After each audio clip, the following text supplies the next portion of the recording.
بالله من الشيطان الرجيم بسم الله الرحمن الرحيم إنا نحن نزلنا الذكر وإنا له لحافظون صدق الله المولانا العظيم إن الله وملائكته يصلون على النبي يا أيها الذين آمنوا صلوا عليه وسلموا تسليما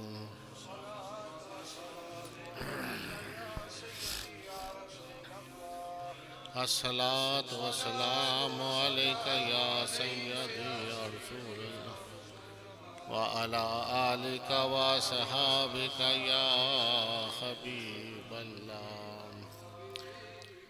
معزز سامعین حاضرین السلام علیکم ورحمۃ اللہ وبرکاتہ۔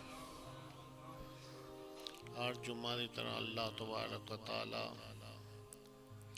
مالک الملک نے سانو یہ موقع عطا فرمایا کہ اسی سارے مل کے بیٹھ کے اللہ تعالیٰ دا ذکر کر رہے ہیں۔ اللہ تعالیٰ دا یہ بہت بڑا احسان ہے، احسان عظیم ہے۔ تو اللہ تبارک و تعالیٰ سانو ہمیشہ زندگی دے اندر ایسے موقع عطا فرماندا رہے۔ دوستو عزیز ساتھیو، پچھلے جمعہ نو قرآن پاک اور نماز دی فضیلت دے موضوع تے بیان شروع کیتا سی، تو کچھ حصہ رہ گیا سی وہ آج بیان کرنا چاہتا ہوں۔ تو اللہ تبارک و تعالیٰ نے حضور نے ارشاد فرمایا اتلو ما اوحی الیک من الکتاب واقیموا الصلاۃ، اے محبوب کریم جو کتاب آپ پر وحی کی گئی اس کی تلاوت کرو اور نماز پڑھو۔ تو اسی موضوع میں انشاءاللہ اگے بڑھانے ہویا کچھ عرض کرانگا کہ قرآن عظیم فرقان حمید دی تلاوت جس تو اسی بلا بیٹھے ہیں، بہت کم موقع ملتا ہے کہ قرآن دی تلاوت کی جاندی ہے۔ تو اللہ تبارک و تعالیٰ نو قرآن عظیم دی تلاوت بہت پسند ہے۔ اس واسطے حضور نے ارشاد فرمایا کہ اللہ تعالیٰ ارشاد فرماندا ہے، رب ذوالجلال اللہ سبحانہ و تعالیٰ کہ جو شخص قرآن پاک دی تلاوت کردا ہے، تلاوت اندر مشغول رہندا ہے، تلاوت کردا رہندا ہے، اس کو اگر اور نفلی عبادات رہ بھی جان یا کوئی حاجت منگنا چاہتا ہے حاجت نہ منگے، تو اللہ تبارک تعالیٰ ارشاد فرماندا ہے، رب تعالیٰ فرماندا ہے کہ میں اس کو طرح بطرح دیاں حاجتاں منگنے والیاں دی طرح اس کو کئی گنا بڑھ کے اس کو برکتاں عطا فرماندا ہوں۔ یہ قرآن پاک دی فضیلت، قرآن پاک دی شان کہ صبح شام جب موقع ملے تھوڑی جی تلاوت کر لینی چاہیے قرآن پاک دی، برکت حاصل ہو جاتی ہے اور ملائکہ اس وقت مغفرت کی دعا کرتے رہتے ہیں۔ حضرت سیدنا ابو بکر صدیق رضی اللہ تعالیٰ عنہ آپ دا ایک واقعہ، آپ قرآن پاک دی تلاوت کرتے ہوندے سن اور نماز مشغول رہنا، تو قریش مکہ کفار مکہ نو یہ چیز بہت ناپسند سی، آپ بہت ستایا گیا، اتنا ستایا کہ آپ ہجرت پر مجبور ہو گئے۔ حضور آقا دو جہاں صلی اللہ تعالیٰ علیہ وآلہ وسلم کو اجازت طلب کر کے آپ حبشہ دی طرف روانہ ہو گئے کہ میں قرآن دی تلاوت اور نماز یکسوئی دے نال کسی ایسے علاقہ دے اندر جائے کرانگا جتھے میں نے کوئی تنگ کرنے والا نہ ہوئے۔ آپ نے سفر شروع کیتا کہ رستے چک کافر ربیہ نام سے وہ ملیا، اس پوچھے اے صدیق اکبر کدھر جا رہے ہو؟ کیا کہ میری قوم نے مینوں نکال دیتا ہے، کیوں؟ قرآن اور نماز دی وجہ تو۔ فرمایا تھوڑے جیسا آدمی رحم دل، غریب پرور، یتیم پروری کرنے والا، مسکین، اس واسطے اچھا نہیں لگتا ہے کہ وہ اپنا شہر چھوڑ کے دوسری جگہ چلا جائے۔ میرے نال واپس چلو، میں اپنا امان دے کے تھانوں اتھے رکھ داواں۔ حضرت صدیق اکبر واپس تشریف لائے۔ ربیہ نے کفار مکہ نو کیا بھئی تسی انہاں نو کیوں تنگ کر دے ہو؟ یہ اپنے اللہ نو یاد کر دیں، قرآن پڑھ دے، نماز پڑھ دے۔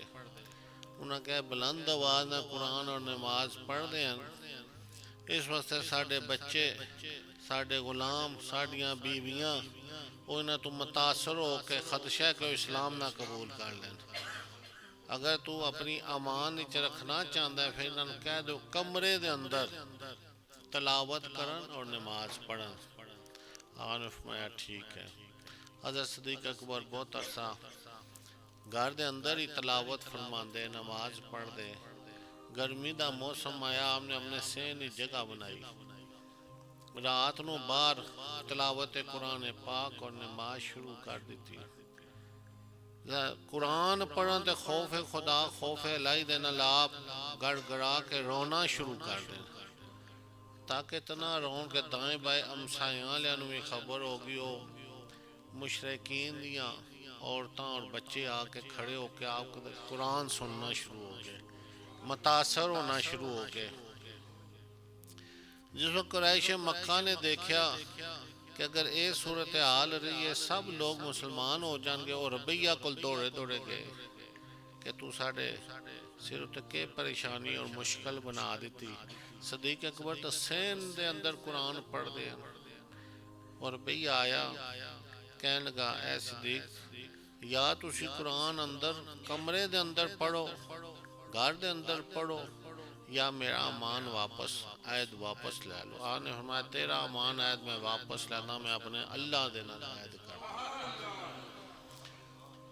بس آپ قرآن دی تلاوت کر دے، نماز پڑھ دے رہے، حتیٰ کہ ہجرت دا وقت بھی قریب آ گیا۔ رسول کریم صلی اللہ تعالیٰ علیہ وآلہ وسلم دا ہجرت دا وقت قریب آ گیا۔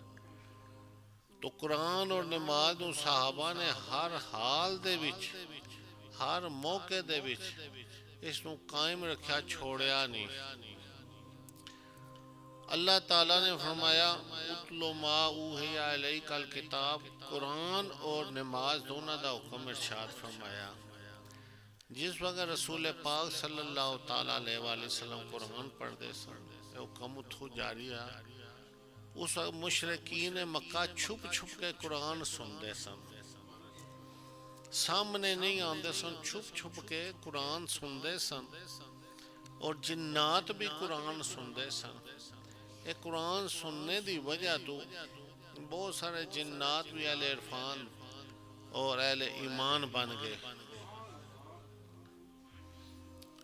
آقا دو جہاں صلی اللہ تعالیٰ علیہ وآلہ وسلم نے حکم ہویا کہ قرآن جڑا ہے جو وحی کیتا ہے اس کو کھول کے پڑھو اور نماز اندر پڑھو، تاکہ جس وقت نماز اندر حکمت ایسی حضور مشغول ہوندے سن، جماعت ہوندی سی، تو وہ مشرقین مکہ پچھو آ کے قرآن سن دے سن، سامنے نہیں آندے سن، اور جنات بھی سن دے سن۔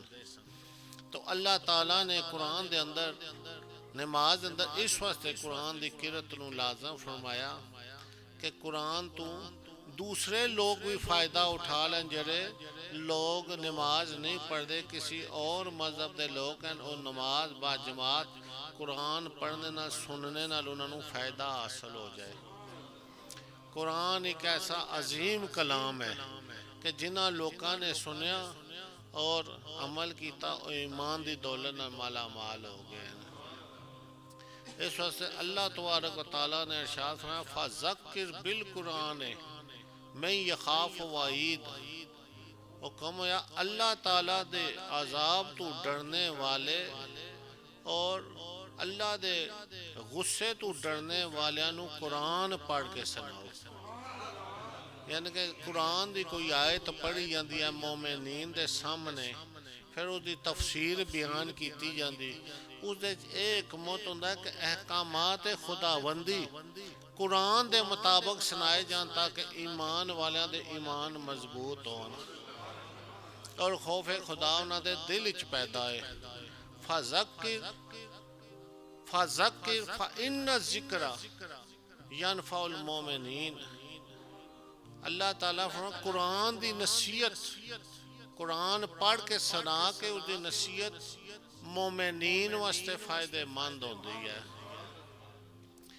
دیکھو نا، کوئی علامہ صاحب تقریر فرماندے پہلے قرآن دی آیت پڑھی جاندی، وہ کس واسطے کہ وہ مسلمانہ واسطے فائدہ مند ہوندی ہے، سمجھایا جاندہ ہے قرآن اے فرما رہا ہے، ادھا حکم اے ہے، تو اے قرآن جس وقت پڑھیا جاندہ ہے اس دے احکام سنائے جاندے ہیں تو مومنین نو، مسلمین نو اسلام دے مطابق زندگی گزارن دا جو طریقے نو پتہ چل دے ہیں۔ اس واسطے قرآن نو پڑھنے دا حکم ہویا ہے کہ ایک جگہ حضور نے ارشاد فرمایا کہ رات دی نماز بلند آواز نال قرآن پڑھو، رات بلند آواز نال تلاوت، عشاء اور مغرب دے ٹائم جڑے بلند آواز نال تلاوت کیتی جاندی، او دا مقصد یہ ہوندا کہ ہمسائے بھی شامل ہو جاندے نماز دے اندر، دوسرے لوگ بھی سن دے ہیں، دوسرے جڑے لوگ نہیں مسلمان وہ بھی تلاوت سن کے تے فائدہ حاصل کر لیندے ہیں۔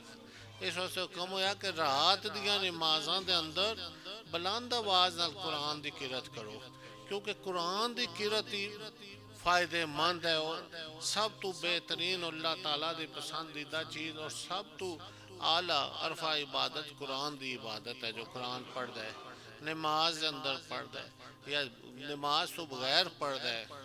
اس واسطے ایک قرآن ہی ایسی چیز ہے جس دی حفاظت اللہ تبارک و تعالیٰ نے قیامت تک اس دی حفاظت دا ذمہ چکیا۔